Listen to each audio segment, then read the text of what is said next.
বিষয়টি হচ্ছে আল্লাহ পাক বলেছেন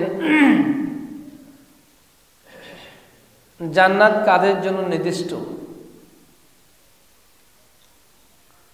দুনিয়াতে অনেক মানুষ আছে, লক্ষ কোটি মানুষ আছে, সকলেই কি জান্নাতে যাবে? আল্লাহ পাক ইন্ডিকেট করে বলেছেন,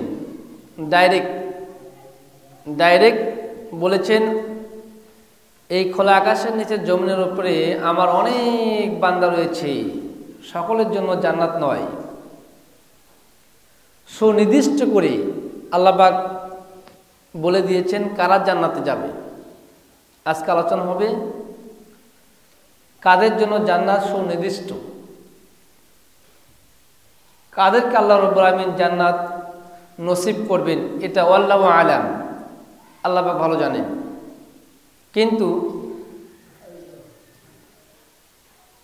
একজন ছাত্র যখন পরীক্ষা দেয় তখন কিন্তু সে বুঝতে পারে যে আমার এই পরীক্ষায় আমি ভালো রেজাল্ট করার সম্ভাবনা আছে।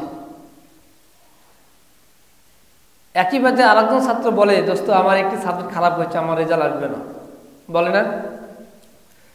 তাহলে 5টি বছর বা 10টি বছর লেখাপড়া করার পরে যখন পরীক্ষা দিতে যায়, পরীক্ষা দেওয়ার পরে সে রেজাল্ট হওয়ার আগে বুঝতে পারে আমার এটা রেজাল্ট হতে পারে। তাহলে আমি আপনি একটা পরীক্ষার সম্মুখীন, সামনে কিন্তু একটা পরীক্ষা আমাদের।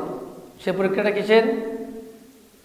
কবরের পরীক্ষা, বারজাকের পরীক্ষা।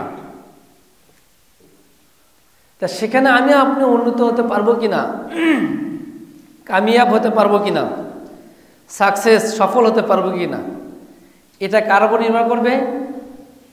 আমলের উপর নির্ভর করবে। তা আপনি আপনার মনকে জিজ্ঞাসা করেন, আপনি আপনার আত্মাকে জিজ্ঞাসা করেন যে আমি আমার জিন্দেগিতে যে আমল আমি করছি বা করতেছি বা করব, এই আমলের বিনিময়ে আমি কি কবর থেকে নাজাত পাবো? এই আমলের বিনিময়ে আমি কি হাসর থেকে নাজাত পাবো? এই আমলের বিনিময়ে আমি কি ফুলসিরাত থেকে নাজাত পাবো? এই আমলের বিনিময়ে আমি কি জান্নাতে যেতে পারবো? এটা আমার প্রশ্ন আপনাদের কাছে রইল। এই আমল দিয়ে আল্লাহ তাবারক ওয়া তাআলা জাল্লু শান আমাকে আপনাকে যেদিন একমাত্র আরশের ছায়া ছাড়া কোনো ছায়া থাকবে না, আল্লাহ পাকের সাকিনা ছাড়া কোনো সাকিনা থাকবে না, কোনো বাড়িধারা থাকবে না, সেই আরশের নিচে আল্লাহ রাব্বুল আমিন 7 প্রকার লোকদেরকে আল্লাহ রাব্বুল আমিন স্থান দান করবেন। সুবহানাল্লাহ বলবেন না?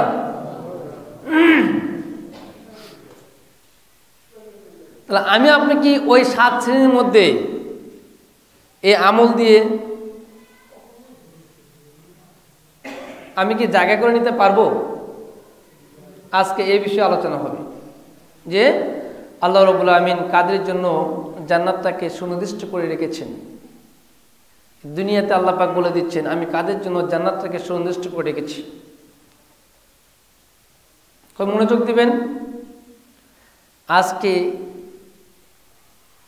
ভাঙ্গা কণ্ঠে আপনাদের সামনে গল্প আকারে কথা বলবো ইনশাআল্লাহ। আল্লাহ রাব্বুল আমিন 2 নম্বর সূরা সূরাতুল বাকারা আয়াত নাম্বার হচ্ছে 112।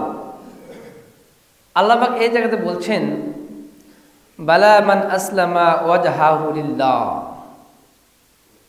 বালা, হ্যাঁ অবশ্যই, মান যে, আসলামা যে শপথ করে দিয়েছে।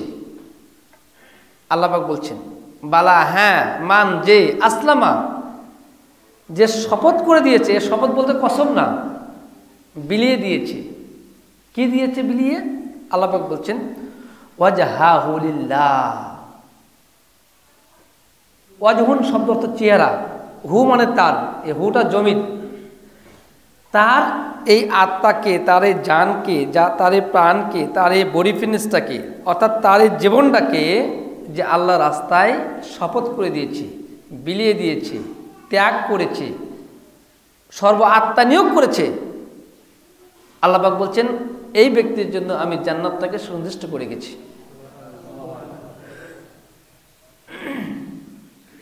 আমার প্রশ্ন আপনাদের কাছে, আপনি আল্লাহ রাব্বুল আলামিনের রাস্তায় আপনার জানটা দিতে কি রাজি আছেন? এই জানটা কার? এই জমিনের উপরে পায়চারি করছে, এই জমিনটা কার? আল্লাহ।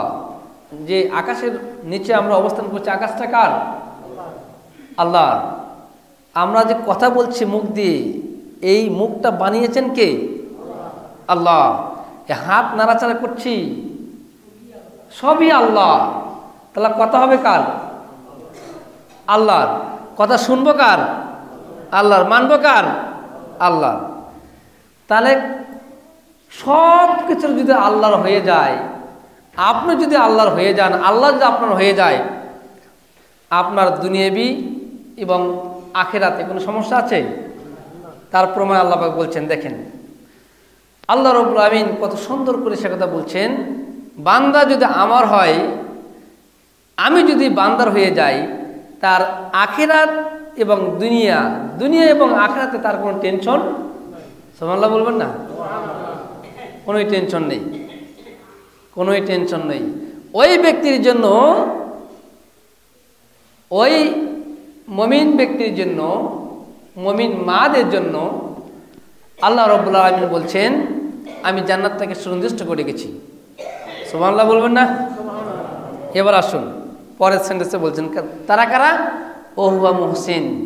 এই মুহসিন শব্দ অর্থ হচ্ছে তারাই হচ্ছে মুত্তাকি, তারাই হচ্ছে পরেজগার, তারাই শুধু আল্লাহকে ভয় করে, তারাই হচ্ছে খোদাভীরু, তারাই শুধু মুহসিন, তারাই সত্যবাদী, যাদের জন্য আল্লাহ রাব্বুল আমিন নির্দিষ্ট করে বলেছেন আমি জান্নাতটাকে সুনির্দিষ্ট করে রেখেছি, বলি সুবহানাল্লাহ। তারপরে বলছেন দেখেন ফালাহু আজরুহু ইনদা রাব্বিহিম। আল্লাহ পাক বলছেন ফালাহু আজরুহু ইনদা রাব্বিহিম, তাদের জন্য আমার নিকট রয়েছে প্রতিদান। এই মুহসিন ব্যক্তির জন্য, এই মুমিন ব্যক্তির জন্য, এই তাকওয়া ব্যক্তির জন্য, যারা জান ডাকে, মাল ডাকে, প্রাণ ডাকে আল্লাহর রাস্তায়, স্ত্রীর চাইতে মহব্বত করলো আল্লাহকে, সন্তানের চাইতে মহব্বত করলো আল্লাহকে, সম্পদের চাইতে মহব্বত করলো আল্লাহকে, দুনিয়াবি যত স্বাচ্ছন্দ্য জিনিস আছে সকল চাইতে মহব্বত করলো আল্লাহ এবং আল্লাহ রসুলকে, মহব্বত ভালোবেসে নিজের জানটাকে ইসলামের জন্য, দ্বীনের জন্য, আখিরাতের জন্য বিলিয়ে দিল। আল্লাহ পাক বললেন আমি তাদের জন্য এই জান্নাতটাকে সুনির্দিষ্ট করে গেছি, বলি সুবহানাল্লাহ। আর তাদের প্রতিদান, তাদের যাজা আমার কাছে কি? তাদের জন্য আল্লাহ পাক বলছেন ওয়ালা খাউফুন আলাইহিম ওয়ালা হুম ইয়াহজানুন। আল্লাহ পাক বলছেন এদের জন্য কোনো ভয় নেই, এদের জন্য কোনো চিন্তার কারণ নেই, কোনো টেনশন নেই, বলি সুবহানাল্লাহ।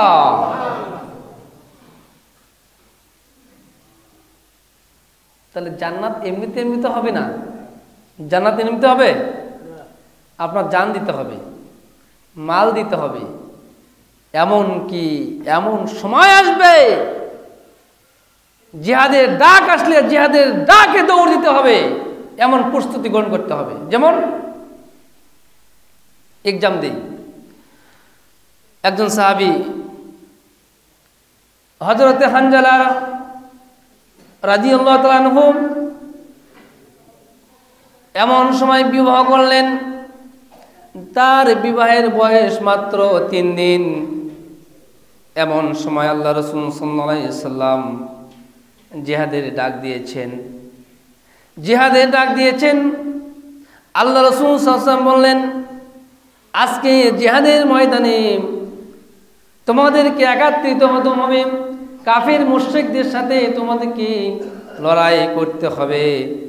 আর এই লড়াইয়ে যারা শাহাদত বরণ করবে বা শহীদ হবে তারাই ওই জান্নাত, যে জান্নাতের বিশালতা আল্লাহ বলেছেন আকাশ এবং জমিনের চাইতে বড়।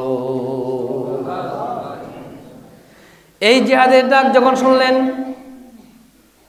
হযরতে হানজালা রাদিয়াল্লাহু তাআলা আনহু, তার বিবাহ হয়েছে মাত্র 3 দিন।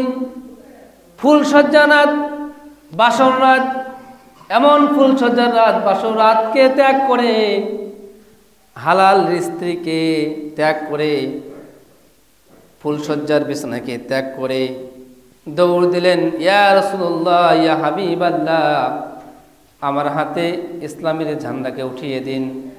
আমি মুশরিক মুরতাদকে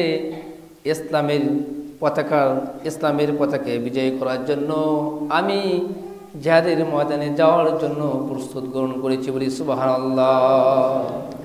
জিহাদের ময়দানে যখন দৌড় দিলেন, আবু হানজালা তার স্ত্রী পেছন দিক থেকে ডাক দিচ্ছেন, ও প্রাণের স্বামী, তুমি যাও না, তুমি যেও না, তুমি যেও না, তোমার সাথে আমার এই মাত্র বিবাহ হলো, আমাদের এই বিবাহের বয়স মাত্র 3 দিন, তোমার সাথে দাম্পত্য জীবন কেবল শুরু হয়ে গেল, কিন্তু আমি স্ত্রী, তোমার স্বামীর হক আদায় করতে পারি নাই, আমার স্বামী আমার হক আদায় করতে তুমি পারো নাই। ও প্রাণের স্বামী, যেই জিহাদের ময়দানে দৌড় দিয়েছ, একমাত্র আল্লাহকে সন্তুষ্ট করার জন্য তুমি আমার বিছানাকে ত্যাগ করেছ, আল্লাহকে সন্তুষ্ট করার জন্য হালাল স্ত্রীকে তুমি ত্যাগ করেছ, আল্লাহকে সন্তুষ্ট করার জন্য তুমি সম্পদকে ত্যাগ করেছ, আত্মীয় স্বজনের মহব্বতকে তুমি ত্যাগ করেছ। ইয়া রাসূলুল্লাহ, ইয়া হাবিবাল্লাহ, আমার স্বামী জিহাদের ময়দানে দৌড় দিয়েছে, আমার স্বামীর জন্য আমি দোয়া করি, আমার স্বামী যেন জিহাদের ময়দান থেকে গাজী হইয়া আবার আমার ঘরে যেন সে ফিরে আসে। আবু হানজালা বলছেন, ও আমার স্ত্রী, এই দোয়া তুমি করো না, আমি জিহাদের ময়দান থেকে গাজী হয়ে ফিরে আসব, তুমি এই দোয়া আমার জন্য তুমি করো না, তুমি আমার জন্য দোয়া করো, আমি যেন জিহাদের ময়দানে কাফিরদেরকে শাহাদত বরণ, আমি কাফিরদের হাতে শহীদ হয়ে আমি যেন আল্লাহর জান্নাতে পৌঁছতে পারি। ওই জান্নাতের ভিতরে, যেই জান্নাতের বিশালতা সম্পর্কে, যেই জান্নাতের প্রশস্ত সম্পর্কে আল্লাহ পাক বলছেন আকাশ এবং জমিনের চাইতে বড়, ওই জান্নাতের মধ্যে ও আমার স্ত্রী, তোমার সাথে যেন আমি পরিচয় হয়ে তোমার সাথে আমার দাম্পত্য জীবন যেন ওই জান্নাতের ভিতরে আমি কাটিয়ে দিতে পারি, বলি সুবহানাল্লাহ। তাহলে তারা কেমন সাহাবী ছিলেন, আল্লাহ রাসূলের কেমন আনুগত্য করতেন, আল্লাহর কেমন ইতাআত, আল্লাহর কেমন দাসত্ব করতেন তারা। এরকম স্ত্রী দুনিয়াতে পাওয়া যাবে? এরকম স্বামী দুনিয়াতে পাওয়া যাবে? স্বামীর ভালোবাসা ছেড়ে কেউ কি জিহাদের ময়দানে দৌড় দিবে? স্বামী, সন্তান সন্ততি, স্ত্রীর মহব্বত, স্বামীর মহব্বত, বাবা মার মহব্বত, আত্মীয় স্বজনের মহব্বত, গাড়ি বাড়ির মহব্বতকে ত্যাগ করে কেউ কি জিহাদের ময়দানে নিজের জান প্রাণকে বিসর্জন দেওয়ার জন্য কেউ দৌড় দিবে? জান্নাত কত সহজ? জান্নাত তো সহজ নয়। এই জন্য আল্লাহ রাব্বুল আলামিন বলছেন, যারা এই জান্নাতে যাবে, এই দুনিয়াতেই তাদেরকে জান্নাতের আমল করতে হবে। আমল হচ্ছে 2 প্রকার। 1 নম্বর আমল হচ্ছে আমালান সলিহান, ভালো আমল করতে হবে। আল্লাহ পাক বলেন, ওয়ালা খাউফুন আলাইহিম ওয়ালা হুম ইয়াহজানুন, যারা দুনিয়াতে আল্লাহকে সন্তুষ্ট করার জন্য এই কাজগুলো করবে, তাদের দুনিয়াতেও ভয় নাই, আখিরাতেও তাদের কোনো চিন্তার কারণ নাই। সুবহানাল্লাহ, কোনো চিন্তার কারণ নাই। জান্নাত আপনার আমার জন্য, জান্নাত এই মানব জাতির জন্য আল্লাহ পাক তৈরি করে গেছেন। এবার আল্লাহ রাব্বুল আলামিন কত সুন্দর করে বলছেন, দেখেন, ولا تقولوا لمن يقتل في سبيل الله أموات بل أحياء ولكن لا تشعرون। সুবহানাল্লাহ। আল্লাহ রাব্বুল আলামিন বললেন 2 নম্বর সূরা সূরাতুল বাকারা আয়াত নম্বর 154। আল্লাহ পাক বললেন, যারা আমার রাস্তায় যারা জিহাদ করে, আমার রাস্তায় জিহাদ করতে যারা শহীদ হয়ে যায়, এদেরকে তোমরা মৃত্যু বলো না, এরা জীবিত, বরং তোমরা তা বোঝো না। বলি সুবহানাল্লাহ। আল্লাহ রাস্তায় যারা জিহাদ করতে গিয়ে জিহাদ করে, মারে এবং মরে, মারে এবং মরে, তাদেরকে তোমরা মৃত্যু বলো না, এরা মরে নাই, এরা জীবিত। এদেরকে আমি আল্লাহ রাব্বুল আলামিন খাওয়াই। এদেরকে কি করে আল্লাহ রাব্বুল আলামিন? খাওয়ান। এরা জিন্দা। এদেরকে আল্লাহ রাব্বুল আলামিন কবরে রিজিকের ব্যবস্থা করে দেন। বলি সুবহানাল্লাহ। তা আল্লাহ রাস্তায় জান দিতে ভয় লাগে? ভয় লাগবে? আল্লাহ রাস্তায় জান দিতে যেমন ভয় লাগে না, আল্লাহ রাস্তায় দান করতেও ভয় লাগবে? দান করতেও কোনো ভয় নাই। দান করলে বাড়ি দেবে কে? আল্লাহ। আল্লাহ রাব্বুল এই জন্য বললেন, যারা আল্লাহ রাস্তায় যারা মরে এবং মারে, এদেরকে তোমরা মৃত্যু বলিও না, এরা জীবিত, আমার পক্ষ থেকে এরা পবিত্র রিজিক অন্বেষণ করে। সুবহানাল্লাহ। এবার আসো, আল্লাহ রাব্বুল আলামিন যাদের জন্য জান্নাতকে সুনির্দিষ্ট করে রেখেছেন দুনিয়ার বুকে, যেই সকল লোকদের জন্য আল্লাহ রাব্বুল আলামিন জান্নাতকে আখিরাতের ময়দানে যেই জায়গাতে আপনাকে জান্নাত দিবেন, এই দুনিয়ার যে মানুষদেরকে ইন্ডিকেট করে বললেন, তারা হচ্ছে 4 শ্রেণীর লোক। এই আয়াতে বলতে 4 শ্রেণী। আল্লাহ রাব্বুল আলামিন বললেন, ইন্নাল্লাযীনা আমানু ওয়া আমিলুস সালিহাতি ওয়া আকামুস সালাতা ওয়া আতুস যাকাত লাহুম আজরুহুম ইনদা রাব্বিহিম ওয়ালা খাউফুন আলাইহিম ওয়ালা হুম ইয়াহজানুন। সুবহানাল্লাহ। আল্লাহ রাব্বুল আলামিন 2 নম্বর সূরা সূরাতুল বাকারা আয়াত নাম্বার 277। কয় নম্বর সূরা? 2 নম্বর সূরা সূরাতুল বাকারা আয়াত নম্বর 200। আল্লাহ রাব্বুল আলামিন এই 277 নম্বর আয়াতে আল্লাহ রাব্বুল আলামিন বলেন 4 শ্রেণীর লোকের কথা। কয় শ্রেণী? এই 4 শ্রেণীর লোকদেরকে আল্লাহ রাব্বুল আলামিন জান্নাতকে সুনির্দিষ্ট করে রেখেছেন। এবার দেখুন তো এই 4 শ্রেণীর মধ্যে আমি আপনি আছি কিনা। আল্লাহ পাক বলেন, ইন্নাল্লাযীনা আমানু, ইন্নাল্লাযীনা আমানু, নিশ্চয়ই যারা ঈমান এনেছে, আল্লাহকে না দেখে, রসুলকে না দেখে, ফেরেশতাকে না দেখে, কবরের আযাবকে না দেখে। আমরা দেখেছি এগুলো? অদৃশ্য বিষয়ের প্রতি বিশ্বাস স্থাপন করার নামই হচ্ছে ঈমান। অন্তর দিয়ে বিশ্বাস করার নাম ঈমান, মুখ দিয়ে স্বীকৃতি দিবেন, এটার নাম হচ্ছে ঈমান। আল্লাহ পাক বললেন, যারা প্রথম কাজ যারা ঈমান আনবে, ঈমান আনার পরের কাজটি হচ্ছে ওয়া আমিলুস সালিহাত, আমল করবে, ভালো আমল। ঈমান আনার পর কি আমল করতে হবে? ভালো আমল করতে হবে। এই আমল হচ্ছে 2 প্রকার, ভালো আর মন্দ।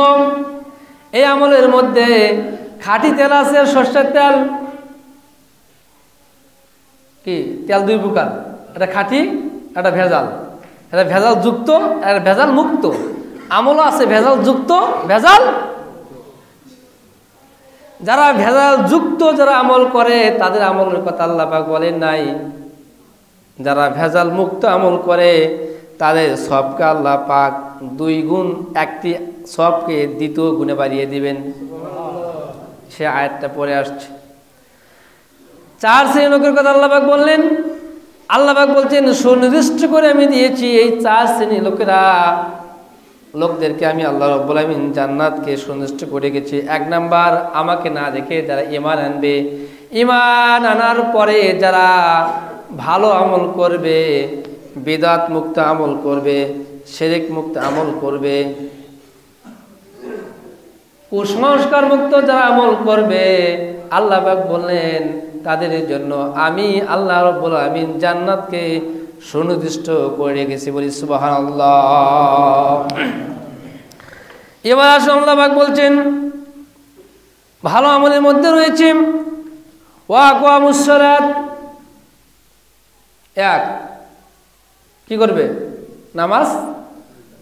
এটা কি ভালো আমল নয়? ওয়া আকামুস সালাত, নামাজকে প্রতিষ্ঠা করবে। ওয়া আতুজ যাকাত, যাকাত আদায় করবে। আল্লাহ পাক বললেন ঈমান যারা আনবে, ঈমান আনার পরে ভালো আমল করবে, তারপরে নামাজ আদায় করবে, তারপরে যাকাত আদায় করবে। কয়টি কাজ? এই চারটি কাজ যারা করতে পারবে আল্লাহ পাক বলেন লাহুম আজরুহুম ইনদা রাব্বিহিম, আমার পক্ষ থেকে তাদের জন্য রয়েছে আজরুন, প্রতিদান। আমার পক্ষ থেকে তাদের জন্য রয়েছে পুরস্কার, আর আমি এই পুরস্কার আল্লাহ রাব্বুল আমিন তাদেরকে নিজ হাতে দান করব। আল্লাহ যদি আপনাকে নিজ হাতে পুরস্কার যদি দেন তাহলে আপনাকে খুশি কেমন লাগবে, আর আল্লাহ রাব্বুল আমিনকে কেমন খুশি লাগবে।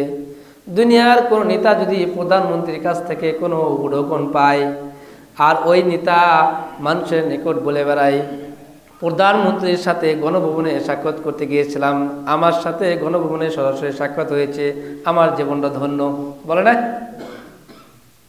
সে গ্রামের ভেতরে মহল্লাতে ইউনিটে ইউনিটে নিজের প্রশংসা আর নিজেকে এত বড় মনে করে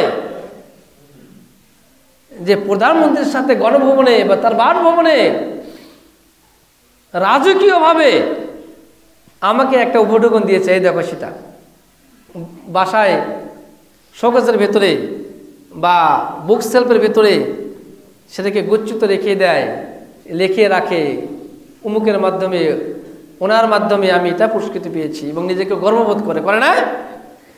যে আল্লাহ রাব্বুল আমিন শুধু বাংলাদেশের প্রধানমন্ত্রী নয়, শুধু বাংলাদেশের প্রধানমন্ত্রী, যে আল্লাহ রাব্বুল আমিন সূর্য পূর্ব আকাশে উদিত হয় এবং পশ্চিম আকাশে অস্তমিত যায়, এর ভেতরে যত দেশ আছে মানুষের গণানো 154টি দেশ,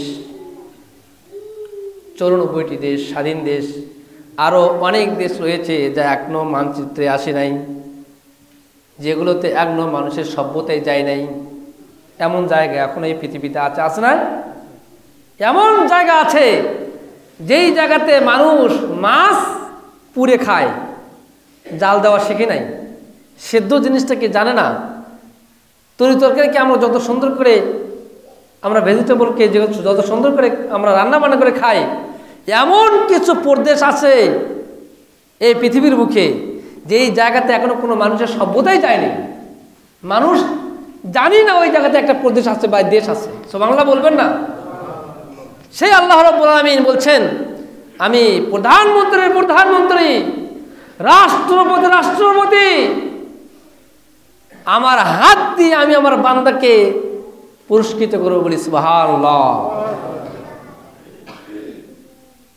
ফালাহুম আজরুহুম ইনদা রাব্বিহিম, আমি আমার বান্দাকে দুনিয়ার বুকে যে নেক আমল করেছে সে নেক আমলের যে প্রতিদান আমি আল্লাহ রাব্বুল আমিন বান্দাকে খুশি হয়ে যেটা প্রাপ্য তার চাইতে আমি বেশি দেব। বলি সুবহানাল্লাহ। আল্লাহ রাব্বুল আমিন তারপরে বললেন ওই ব্যক্তির জন্য ওয়ালা খাউফুন আলাইহিম ওয়ালা হুম ইয়াহজানুন, ওর দুনিয়াতেও টেনশন নাই, কবরেও টেনশন নাই, আখিরাতেও টেনশন নাই, বারজাকেও টেনশন নাই, ফুলসিরাতেও টেনশন নাই, জাহান্নামে যাওয়ার কোনো ভয় নাই। আমি সুনির্দিষ্ট করে বলেছি, আল্লাহ পাক বলছেন আমি ওই বান্দাকে টেনশন মুক্ত করে, টেনশন ফ্রি করে আমি তাকে জান্নাতে দাখিল করাবো। সুবহানাল্লাহ, জান্নাতে দাখিল করাবে। সম্মানিত হাজিরিন, শুধু তাই নয়, আল্লাহ রাব্বুল আমিন দেখেন এমনি থেকে আল্লাহ পাক দুনিয়াতে আপনাকে আমাকে ছেড়ে দেন নাই, এমনিতে ছেড়ে দেন নাই, এর পিছনে কোনো কারণ আছে। মনোযোগ দিবেন। আপনি আপনার সন্তানকে ছোট থেকে কত লালন পালন করে বড় করেছেন, একটা উদ্দেশ্য আছে, আছে না? আপনার মেয়েকে আপনি লালন পালন করেছেন, একটা উদ্দেশ্য আছে। আপনার বাবা আপনাকে লালন পালন করেছে, এর স্বার্থ আছে। তদ্রূপ আল্লাহ রাব্বুল আলামিন যে আপনাকে দুনিয়াতে সৃষ্টি করেছেন এমনিতে করে নাই, এর পেছনে অনেক মহৎ, অনেক বড় মহৎ কাজ করছে, বলি সুবহানাল্লাহ। সেই কাজটা কি দেখেন, আল্লাহ পাক বলছেন আম হাসিবিতুম আতাদখুলুল জান্নাতা।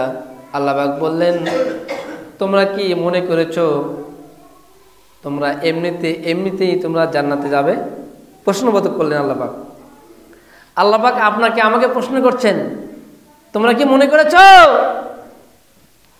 তোমরা এমনিতে জান্নাতে যাবে?